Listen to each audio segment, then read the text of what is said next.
Hoje nós vamos continuar a nossa caminhada no Evangelho de João. E o texto bíblico que temos diante de nós, também está aí na tela, você pode acompanhar na sua Bíblia, é o de 1 João, capítulo 2, do versículo 12 ao versículo 17, que assim diz: Filhinhos, eu vos escrevo porque os vossos pecados são perdoados por causa do seu nome. Pais, eu vos escrevo porque conheceis aquele que existe desde o princípio. Jovens, eu vos escrevo porque tendes vencido o maligno. Filhinhos, eu vos escrevo porque conheceis o Pai. Pai, eu vos escrevi porque conheceis aquele que existe desde o princípio.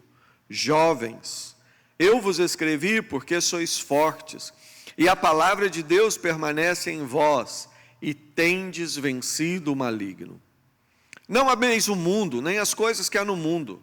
Se alguém amar o mundo, o amor do Pai não está nele. Porque tudo que há no mundo, a concupiscência da carne, a concupiscência dos olhos e a soberba da vida, não procede do Pai, mas procede do mundo. Ora, o mundo passa bem como a sua concupiscência. Aquele, porém, que faz a vontade de Deus, permanece eternamente. Para que a nossa alegria seja completa. Esse tem sido o tema desta série de mensagens baseadas na primeira carta de João.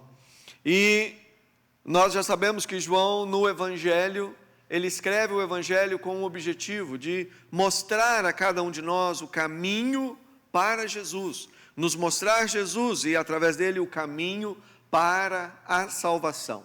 E é assim que ao final do livro, lá no Evangelho de João, ele diz, na verdade Jesus ele fez muito mais coisas, fez muito mais, mas o que aqui está escrito para você saber que Jesus Cristo, é o Filho de Deus, e crendo nele, tenhais vida. Então, quando você lê o Evangelho de João, ele tem algumas características próprias, que o distingue de Mateus, Marcos e Lucas. E é interessante que quando você ouve Jesus ensinando no Evangelho de João, boa parte do seu ensino converge exatamente para a salvação, para nos mostrar Ele próprio como o caminho.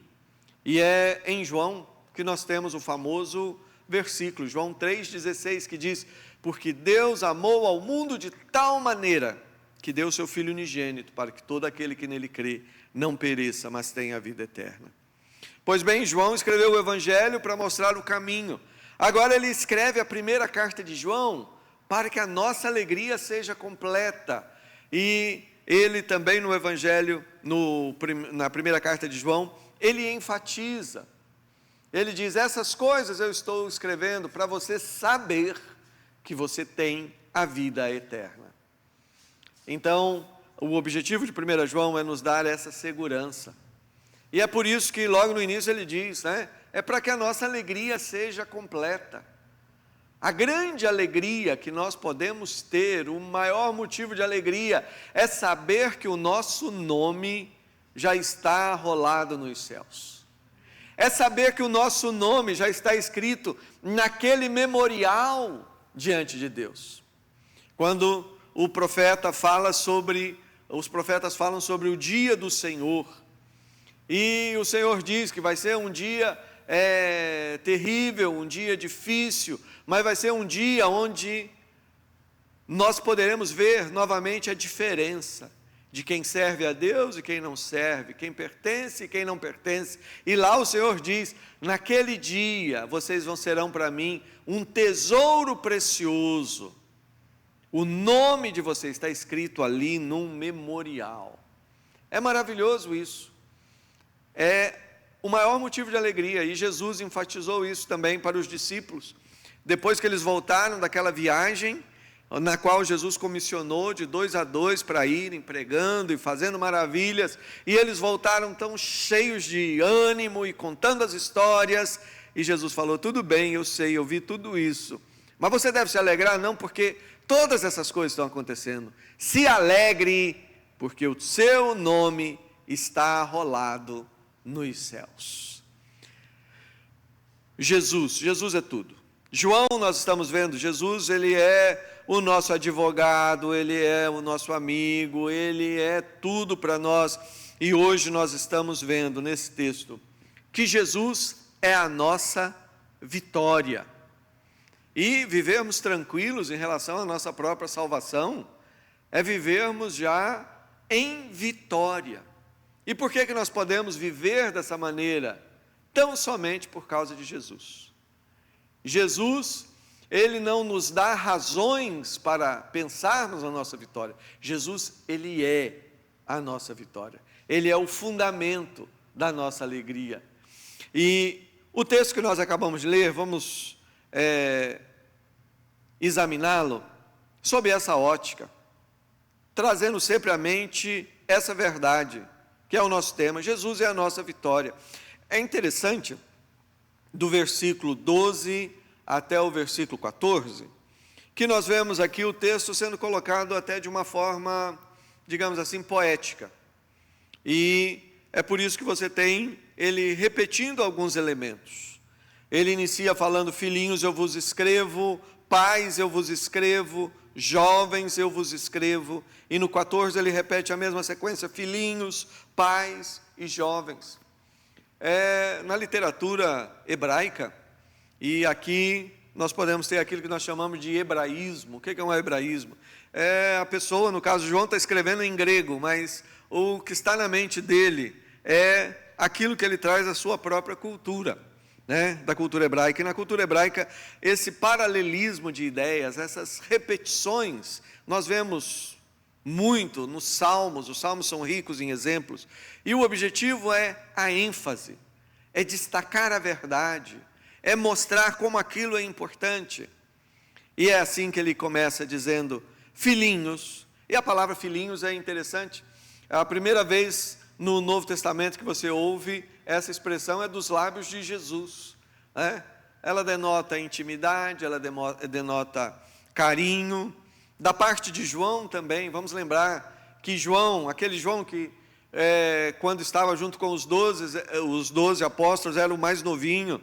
Agora ele é o único que resta. Já estamos aqui no ano 90, quando ele escreve isso. Ele é o único que resta de todos os 12 apóstolos. E já não é o jovem, mas já é o ancião. E é aquele que trata as pessoas com carinho, é aquele que é amado e respeitado. E é dessa maneira que ele se refere: filhinhos, eu vos escrevo porque os vossos pecados são perdoados por causa do nome de Jesus. Jesus é a nossa vitória. É em Jesus que nós temos o nosso perdão. É em Jesus que nós temos a vitória contra o pecado. Eu vos escrevo porque os vossos pecados são perdoados por causa do seu nome. E aqui nós temos a lembrança de Jesus na cruz, lá nas suas últimas palavras, quando ele clama e diz: está consumado, está quitado, está pago. É a palavra grega de telestai, que denota exatamente isso. Era uma palavra do comércio, que significava: a dívida está paga. Foi isso que Jesus disse na cruz, quando ele entrega a sua vida. Ele está fazendo isso por mim, por você, por cada um de nós. E lá ele declara o perdão. Nós somos perdoados porque Jesus tomou sobre si as nossas dores. O castigo que nos traz a paz estava sobre ele, e pelas suas pisaduras fomos sarados, como nós podemos ler lá em Isaías 53. Filhinhos, eu vos escrevo porque os vossos pecados são perdoados por causa do seu nome. Em Jesus nós temos vitória contra o pecado. Pais, eu vos escrevo porque conheceis aquele que existe desde o princípio. Jesus é a nossa vitória. Em Jesus nós vencemos as barreiras que nos separam de Deus. Deus, Ele criou todas as coisas para a sua glória, Ele nos criou perfeitos, criou-nos para um relacionamento perfeito com Ele, mas quando os nossos primeiros pais, Adão e Eva, viraram as costas para Deus, desobedeceram, pecaram, um grande abismo se formou entre nós e Deus. A humanidade, ela caiu no meio da obscuridão, e o problema do ser humano não é só na sua mente, é no seu coração. É uma coisa tão triste. O problema da humanidade não é que ele não entende ou não compreende Deus, o problema é que ele não quer, ele não deseja. A natureza pecaminosa do homem faz com que nós sejamos inimigos de Deus. O ser humano, no seu estado natural, ele tem uma atitude de repulsa para com Deus. E é por causa disso que as pessoas, elas estão prontas a abraçar qualquer história, qualquer fantasia, qualquer coisa, menos Deus. Mas João, ele diz: pais, eu vos escrevo, porque conheceis aquele que existe desde o princípio. Em Jesus, tudo isso cai por terra.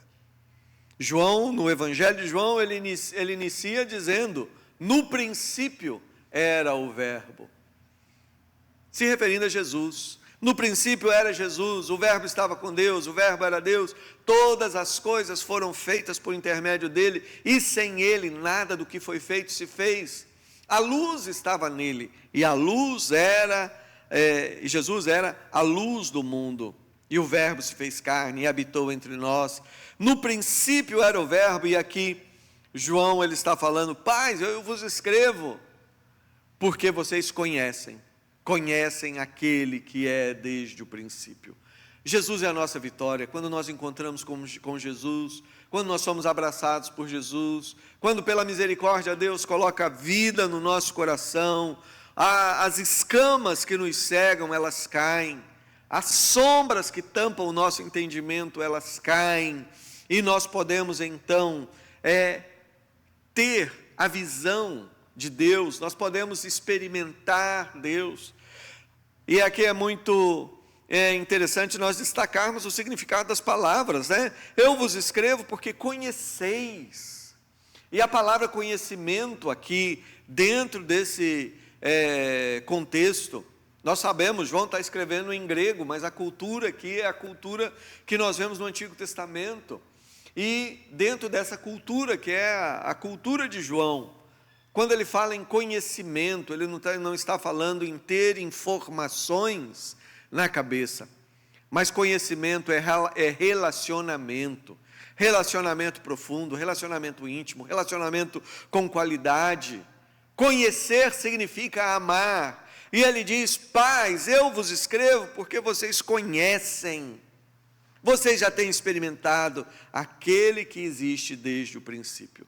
Conhecer a Jesus é ter a maior vitória que um ser humano pode ter. As pessoas não se dão conta disso. Elas iniciam a sua história, caminham pela sua história, com as suas fantasias, com os seus planos, e lendo e ouvindo tantas vozes, e se cansam vida fora. E muitos chegam ao final sem entender que toda essa experiência de vida nos foi dada com um propósito. O propósito é que conheçamos a Deus, que tenhamos comunhão com Ele, e que durante essa vida tenhamos esse privilégio de sermos abraçados e de abraçá-lo, para que então toda a eternidade estejamos com Ele.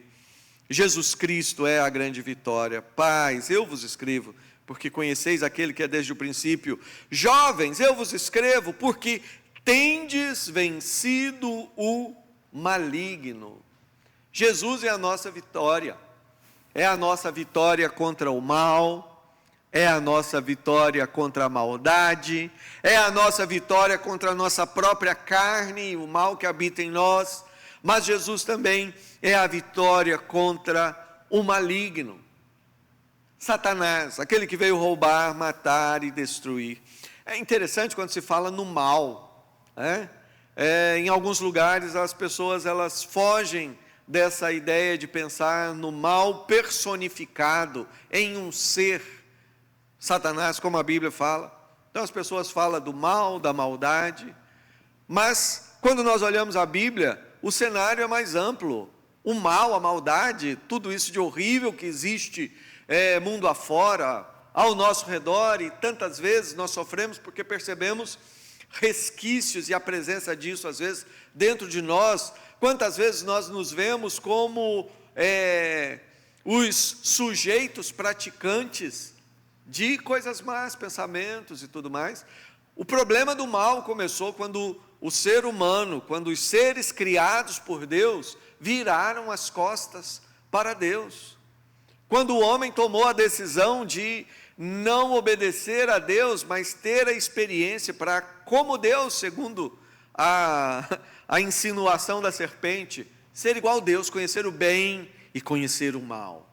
É interessante essa tentação, né? Quando a serpente chega para Eva e diz: olha, quando você comer isso, você vai conhecer o bem e o mal. O que fez Eva comer aquilo? Não foi o desejo de conhecer o bem, porque ela já conhecia, ela conhecia Deus, mas foi a curiosidade, o fascínio pelo mal. O fato do homem ter se afastado de Deus nos colocou nessa situação que nós estamos. Então é por isso que existem coisas horríveis que ocorrem, e não é só a milhares de milhas ou quilômetros daqui. Coisas horríveis acontecem, às vezes na nossa cidade, na nossa vizinhança. Existe este mal do ambiente, existe este mal interno, porque a nossa natureza, ela se corrompeu. Pela misericórdia, quando Deus ele nos alcança, coloca a vida no nosso coração, o Espírito Santo é colocado em nós como selo, Deus ele começa esse processo, que a Bíblia chama de santificação, né? Ele vai trabalhando em nós, nos aperfeiçoando, nos limpando, e graças a Deus, nós temos em Cristo, que é a nossa vitória, nós temos a certeza de que um dia Deus vai nos receber perante Ele, santos, inculpáveis e irrepreensíveis. Que grande bênção! Mas o mal não é só comportamental, porque o mal ele surgiu não simplesmente quando Adão virou as costas. Quando Adão e Eva viraram as costas para Deus, nós começamos a experimentar o mal. Mas a Bíblia fala de um momento nas regiões celestiais, quando um dos anjos, ele se vence pelo mal, Satanás. E a Bíblia descreve isso em alguns textos, e nos dá apenas alguns relances para nós compreendermos, e diz que Satanás, ele atrai 1/3 dos anjos, e esses anjos caídos, é aquilo que a Bíblia chama de Satanás e dos demônios. Aqui em Granada nós falamos pouco sobre o diabo, nós falamos de Deus, porque é isso que você tem que ter, não tem que ficar com a mente fixada nas trevas. Fixe o seu coração em Deus, se aproxime de Deus. A Bíblia fala que foi 1/3 dos anjos, e boa parte desses, a Bíblia diz que eles não estão liberados, né? Eles estão presos em correntes, já aguardando o dia final. Mas, para compreendermos isso, é a Bíblia que nos mostra, lá em Jesus, quando Jesus ele é batizado e ele sai, depois do batismo, o Espírito Santo leva Jesus para o deserto. Jesus vai durante 40 dias, jejua, ora, e diz a Bíblia que naquele momento Satanás vem para tentá-lo. E possivelmente você conhece esse texto, quando o diabo chega: se você é filho de Deus, transforme as pedras em pão. Jesus fala: nem só de pão viverá o homem, mas de toda palavra que procede da boca de Deus. Satanás vem e joga uma mentira. Tem gente que acha que isso é uma verdade, mas a Bíblia fala que Satanás é um mentiroso. Se ela fala que é um mentiroso, nada do que ele fala você pode tomar como verdade. E a mentira que ele joga é essa: olha aqui, diz o texto que ele mostrou os reinos, falou: todos os reinos são meus. Mentira. Eu dou a quem quiser. Mentira. E agora, se você ajoelhado me adorar, eu vou te dar. E Jesus falou: não, ao Senhor teu Deus adorarás, só a Ele darás culto. Adorarás só a Ele, que é o Rei. E por fim, então, Satanás o leva e coloca no pináculo do templo, num lugar alto, numa estrutura alta, e diz: olha, a Bíblia diz que nenhum dos seus ossos vai quebrar, pula daqui para baixo. Mas Jesus diz, a Bíblia também, a palavra de Deus também diz: não tentarás o Senhor teu Deus. Satanás, ele ousa tentar Jesus, por quê? Porque Jesus naquele momento ele estava no seu estado de humilhação. A Bíblia diz que mesmo sendo Deus, ele não julgou com usurpação o ser igual a Deus, antes a si mesmo se esvaziou, assumindo a forma de servo e reconhecido em figura humana. A Bíblia também diz que ele é o nosso sumo sacerdote, e como sumo sacerdote, ele se fez vulnerável e foi tentado em todas as coisas, e por isso ele tem misericórdia de todos aqueles que se aproximam. Então foi só exatamente por causa desse momento de humilhação, de fragilidade, onde Jesus ele se permitiu se adequar à condição humana, que Satanás teve a ousadia de dirigir a voz a ele, porque caso contrário, nem de perto o inimigo chegaria. Mas o texto aqui, ele diz: filhinhos, jovens, eu vos escrevo porque tendes vencido o maligno, e nós vencemos as trevas, nós vencemos o mal ao nosso redor, nós vencemos o mal que está dentro de nós, nós vencemos o próprio maligno em Cristo Jesus. Jesus é a nossa vitória. Nós não vencemos pelo nosso próprio esforço, nós não vencemos pelos nossos méritos, mas vencemos por Jesus. Jesus foi aquele que já veio, que já despojou o valente, que retirou as suas armas, que o colocou em humilhação, como podemos ver em algumas declarações do apóstolo Paulo. Jesus é aquele que tem o nome acima de todo o nome. Nós vencemos o maligno quando nós conhecemos Jesus. Jesus é a nossa vitória. Quando nós nos firmamos em Jesus, quando nós abraçamos Jesus, quando nós amamos Jesus, nós amamos a Deus. No versículo 14, como eu falei, é uma repetição. Ele vai novamente frisando isso, e ele novamente diz: filhinhos, eu vos escrevi, porque vocês conhecem o Pai, e nós conhecemos o Pai através de Jesus. Os discípulos falaram para Jesus uma vez: ó Senhor, mostra-nos o Pai, e isso nos basta. E Jesus falou: como você fala? Me mostra o Pai? Há quanto tempo eu estou com vocês? Quem me vê, vê o Pai, vê o que me enviou. Filhinhos, vos escrevo porque conheceis o Pai. Jesus é a nossa vitória. É com Jesus que nós conhecemos quem é Deus. E isso é maravilhoso. É maravilhoso.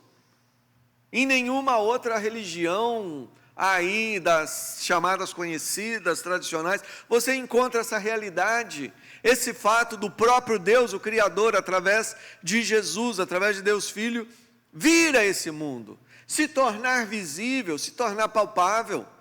E João, logo no início, lá no capítulo 1, nós já lemos, quando ele fala: ó, o que temos visto com os nossos próprios olhos, o que contemplamos, as nossas mãos apalparam com respeito ao verbo da vida. Jesus é a nossa vitória, Jesus é Deus se tornando perceptível com os nossos olhos, é Deus se tornando perceptível ao nosso toque. Filhinhos, eu vos escrevi porque vocês conhecem o Pai.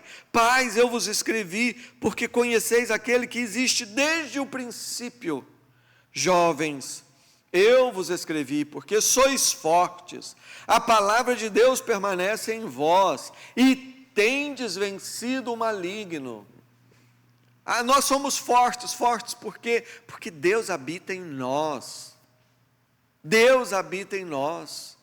Deus, ele já nos tem chamado para um novo momento. Nós que temos, você que tem Jesus como Salvador, e se você ainda não tem, você pode, nessa noite, ouvindo esse vídeo, no momento que você está ouvindo, você pode conversar com Deus e falar: Deus, eu quero isso, eu quero a tua presença na minha vida, eu quero experimentar isso, eu quero experimentar a salvação, entra na minha vida. Não é uma questão de você explicar tudo, entender tudo, é questão de relacionamento, e saber que esse relacionamento ele acontece, porque Deus, ele vem ao nosso encontro, é Ele que abre as portas, é Ele que quebra os obstáculos, é Ele que planta em nós uma nova natureza. Fale com Deus. sois fortes, a palavra de Deus permanece em vós. João, ele começa, do princípio era o verbo, ali a palavra em grego é logos. Em outras palavras, a gente podia tranquilamente traduzir o primeiro versículo dizendo, no princípio é a palavra, e a palavra estava com Deus, e a palavra era Deus. Jesus Cristo é a palavra encarnada. Vocês são fortes, vocês permanecem em Cristo, e por causa disso, em Cristo nós temos vencido o maligno. Caminhando para a nossa conclusão, nós temos aqui os versículos 15 a 17, e o interessante do 15 a 17 é que ele coloca tudo isso que nós falamos, de conhecer a Deus, de conhecer a Cristo, de já termos a vitória através de Jesus, de sermos fortes, termos vencido o maligno, e etc. Ele coloca tudo isso agora no versículo 15 ao 17, ele coloca isso de uma forma prática. Ele nos ajuda a ver como essas coisas acontecem dentro de um cenário concreto. Porque muitas vezes as pessoas, elas conhecem todos esses conceitos, mas pensam nisso e meditam nisso, como quem está meditando, em uma questão filosófica e etc. Às vezes pensam nisso que nós falamos, mas há uma desconexão entre isso e a nossa vida do dia a dia. Mas agora, quando nós lemos o 15, nós vamos vendo que João, ao escrever, ele coloca isso agora dentro de um cenário. E ele diz, não ameis o mundo, nem as coisas que há no mundo. Se alguém amar o mundo, o amor do Pai não está nele. Porque tudo que há no mundo, a concupiscência da carne, a concupiscência dos olhos e a soberba da vida não procede do Pai, mas procede do mundo. Ora, o mundo passa, bem como a sua concupiscência, aquele, porém, que faz a vontade de Deus permanece para sempre. Olha só, como eu falei, 1 João é um livro que foi escrito para nós sabermos que temos a vida eterna. E como é que eu sei que eu tenho a vida eterna? Como é que eu vou saber que eu estou sendo forte, que eu conheço aquele que é desde o princípio, que a palavra de Deus permanece em mim? Como eu vou saber que eu tenho vencido o maligno? Eu vou saber quando eu olhar no meu relacionamento com o mundo. É quando eu analiso o meu relacionamento com o mundo, é que eu sou capaz de entender até que ponto realmente essas coisas são realidade na minha vida. É quando eu penso no meu relacionamento com o mundo, é que eu sou capaz de pensar até que ponto realmente então o meu nome está lá no céu, porque Deus tem trabalhado na minha vida. Vamos pensar um pouquinho aqui no significado das palavras, isso é sempre útil. Ele diz, não ameis o mundo. Uma palavra, ela pode ter vários significados, depende do contexto. Isso acontece em todos os idiomas, O exemplo mais simples que me vem à mente aqui na língua portuguesa é a palavra manga. Nós temos isso aqui, é manga de camisa, em alguns lugares eles usam a palavra manga para falar de uma parte do rio. E tem manga que é a fruta. Como é que eu sei qual o significado? É simples, o contexto. Se a Mara está me dando a lista do supermercado e ela fala para eu trazer manga, eu sei que não é para trazer manga de camisa, eu sei que é para trazer frutas. No texto bíblico é a mesma coisa, por isso que é um engano, é um tropeço, quando a pessoa ela pega uma palavra num texto e daí ela liga com outro texto só porque a palavra aparece e ela vai construindo significado, às vezes está fazendo uma confusão. Cada lugar a palavra significa alguma coisa. Aqui o texto diz, não ameis o mundo. A palavra mundo, ela se refere primeiramente a pessoas, ela pode se referir às pessoas, à humanidade.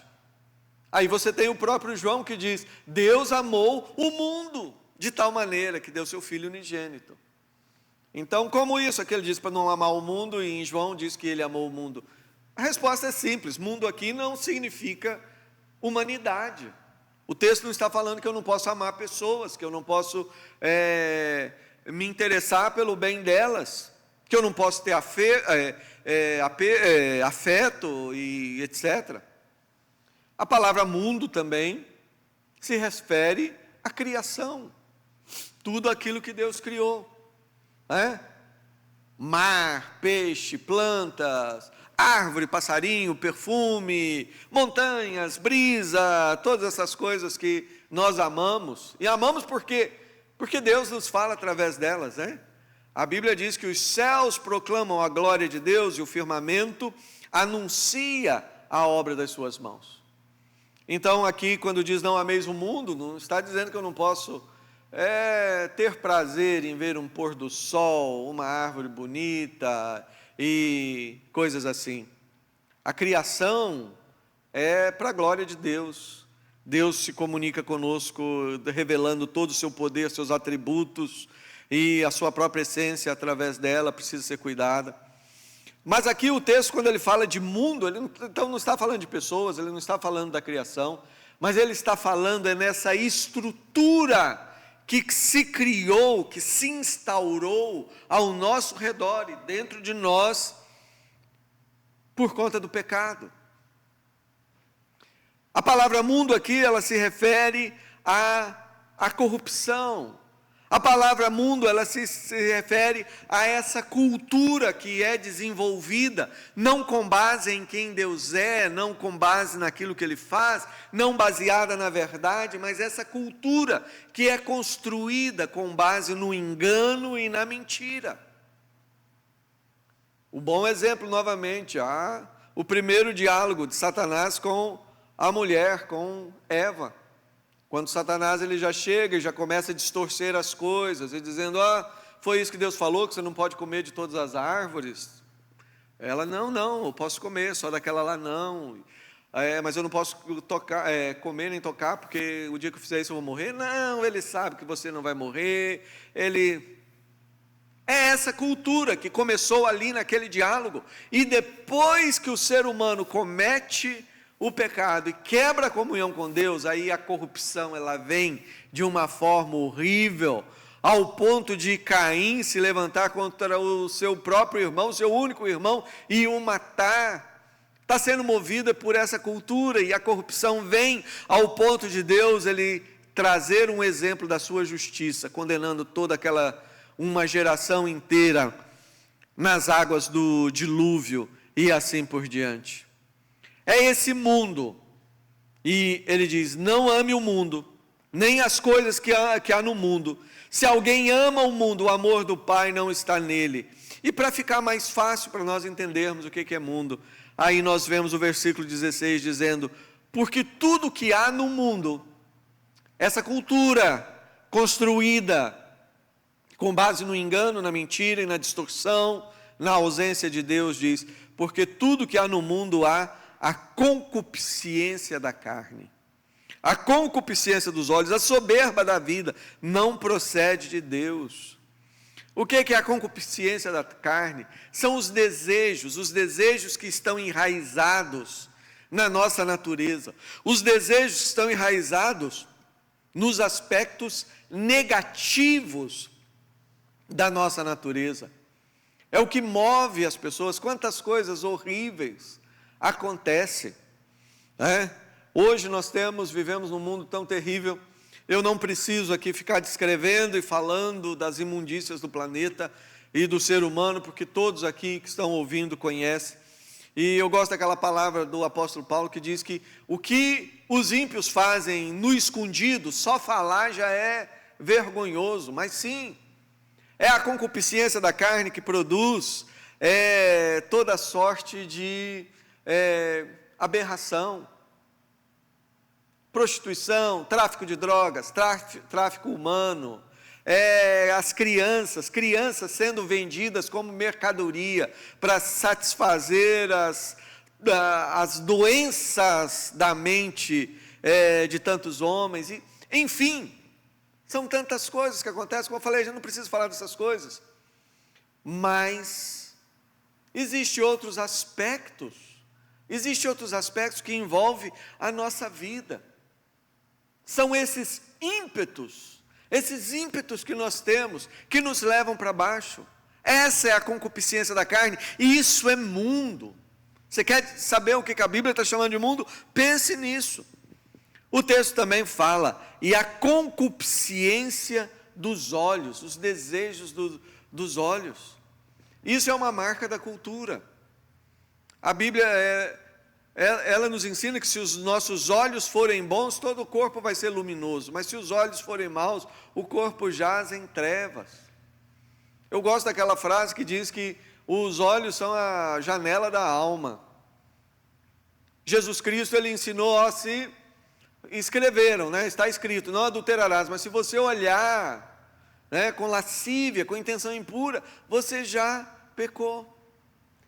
E é interessante que a gente vive numa cultura onde essa questão do olhar, ela não é vista como algo negativo, mas é algo tão natural. Há palestras, há conteúdos que procuram ensinar as pessoas como explorar isso não só em relacionamentos, explorar isso no marketing, para vendas e etc, e etc.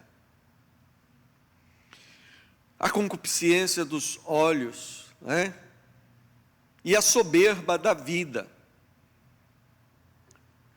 Nós vivemos aqui no sul da Flórida, vivemos numa cidade, eu amo Miami, eu amo Coral Gables, eu amo porque Deus me trouxe para cá, e tem tantas pessoas que precisam ser alcançadas, abraçadas, etc. Mas todos nós, aqui nessa cidade, nós entendemos que aquilo que a Bíblia está falando aqui é algo tão palpável. A soberba da vida. O que é a soberba da vida? A soberba da vida é aquela atitude da pessoa que ela vive a vida dela sem entender que Deus é o centro, sem entender que é em Deus que nós temos o nosso valor, sem viver essa vida simples, a simplicidade da vida que Deus tem para nós. Quando eu digo simplicidade, é você ser feliz por Deus, por aquilo que Ele te dá. Mas nessa questão da soberba da vida, as pessoas elas se sentem valorizadas, baseada na roupa que coloca, no perfume que tem, no apartamento de milhões de dólares, nos carros, e isso e aquilo. Essa é a soberba da vida. Quantas vezes a pessoa ela se mata, e ela mata outros, mata através de atitudes, de palavras, porque ela quer ter um lugar, ela quer ter um momento, um spot, onde os outros vão ver. É a soberba da vida. E como eu falei, aqui João ele está dando um teste. Como é que eu vou saber? Como é que eu vou saber que realmente eu conheço a Deus? Como é que eu vou saber que eu realmente estou caminhando com Jesus? Como é que eu vou saber que realmente eu tenho tido vitória contra o maligno? Basta eu pensar como está sendo o meu relacionamento com o mundo. Não o mundo pessoas, não o mundo criação maravilhosa que está ao nosso redor, mas com essa estrutura, essa cultura baseada naquilo que há de mais negativo em nós e dentro de nós, uma cultura onde está construída nesse tripé, esses três pilares da cultura, é a concupiscência da carne, é os desejos, são os instintos, por mais torpes e horríveis que sejam. É essa concupiscência dos olhos, onde os nossos olhos parece que não se satisfazem com nada, e a pessoa, por não se satisfazer com nada, às vezes ela não é feliz com o muito que ela tem. É esse pilar da soberba, onde a pessoa ela quer se tornar o sol, ela quer se tornar o centro das atenções, o centro, e por isso ela faz tudo. Ora, o mundo passa, bem como a sua concupiscência. Aquele, porém, que faz a vontade de Deus, permanece para sempre. O mundo passa. A concupiscência da carne passa. Um dos temas tão fortes das Escrituras é aquele que fala do dia do Senhor, o dia onde Deus vai manifestar a sua justiça, o dia que esse mundo vai ter o seu ponto final. O mundo passa, a concupiscência passa, o mundo passa bem como a sua concupiscência, mas aquele que faz a vontade de Deus permanece eternamente. Mas quem é capaz de fazer a vontade de Deus? Quem é capaz de, pelas suas próprias forças, fazer e cumprir a vontade de Deus? Graças a Deus, graças a Jesus Cristo, por quem Deus nos dá a vitória.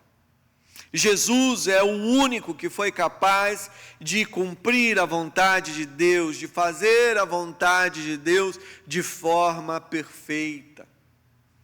E fazendo a vontade de Deus de forma perfeita, Ele abriu o caminho para o nosso relacionamento com Deus. E Ele se tornou a porta. Ele diz: eu sou a porta, aquele que passar por mim vai entrar, vai sair, vai encontrar pastagem. Jesus é a porta. E quando através de Jesus nós entramos, nós começamos a ter então relacionamento com Deus. Ele fez a vontade de Deus de forma perfeita. E nós vencemos o mundo, nós vencemos o maligno, nós temos experiência com aquele que é desde o princípio, nós conhecemos a Deus à medida em que nós caminhamos com Jesus. Jesus é a nossa vitória. Jesus, Ele é o centro. Jesus é o lugar seguro. Jesus, Ele é o nosso ponto de equilíbrio. Jesus é aquele que nos restitui a nossa sanidade, sanidade mental, sanidade do coração, sanidade para as emoções. Todo o dom perfeito está em Jesus. Nele reside todo o tesouro do conhecimento, é em Jesus. Quem é Jesus? Nós lemos a respeito dele aqui na Bíblia, mas o sorriso no meu rosto, quando eu falo isso, é porque eu estou lendo sobre ele aqui, mas eu estou sentindo o abraço dele nesse momento. Eu estou lendo sobre ele aqui, eu estou feliz porque vocês estão aqui conosco, eu estou feliz porque você está assistindo esse vídeo, e porque ele está usando isso, porque ele ama, ele quer abraçar você, ele sabe tudo aquilo que você está passando, ele conhece as suas dores, ele conhece as suas dificuldades, e ele quer ajudar você, ele quer abraçar, trazer você para a comunhão, a comunidade, a comunhão com Deus. Ele quer conduzir você em vitória. Filhinhos, eu vos escrevo, porque conheceis o Pai, conheceis aquele que é desde o princípio. Eu vos escrevo porque tendes vencido o maligno. Eu vos escrevo porque Jesus é a nossa vitória. E para que a nossa vitória, a nossa alegria seja completa, nós podemos olhar para Ele, sermos abraçados por Ele. Vamos fechar os nossos olhos? Vamos orar ao Senhor nesse momento. Pai, nós louvamos-te, agradecemos por essa experiência maravilhosa, que é podermos estar aqui ouvindo a Tua voz. Senhor Jesus, nós precisamos de Ti, nós agradecemos porque o Senhor nos abraça, agradecemos porque podemos sentir a alegria da Tua presença. Senhor, nós agradecemos porque em Ti está a nossa vitória. Espírito Santo de Deus, abra os olhos, abra os corações de todos nós, de todos que aqui estão, dos que estão nos acompanhando online. Senhor, derrama a Tua bênção sobre cada pessoa nesse momento. Conduza-nos, Senhor, a uma profundidade contigo, e faça com que essa palavra, ó Pai, ela seja semente, semente que caia em boa terra, semente que no nome de Jesus produza bons frutos, em grande quantidade, abundantemente, para a glória de Deus Pai.